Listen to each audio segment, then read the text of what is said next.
Maswerteng gabi po mga ka-STL. Narito na pong resulta ng STL Bulacan para sa araw na to, 3rd December 4, 2025.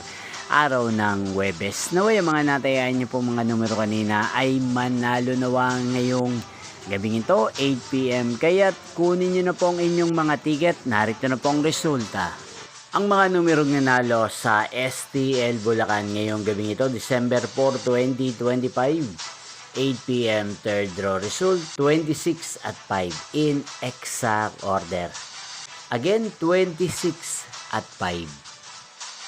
At ngayong gabing ito sa STL Bulacan, atin pong i-shoutout ang lagi pong nanonood sa channel na to, si Kuya Nelson ng Bulacan. Shoutout po sa inyo Kuya Nelson, sana po ay nasa maayos kayong kalagayan. At sa lahat po ng mga taga Bulacan, shoutout po sa inyo, inyo pong napanood ang resulta ng STL Bulacan. Magkita-kita pong muli tayo bukas ng alas 11 ng umaga. Thank you for watching.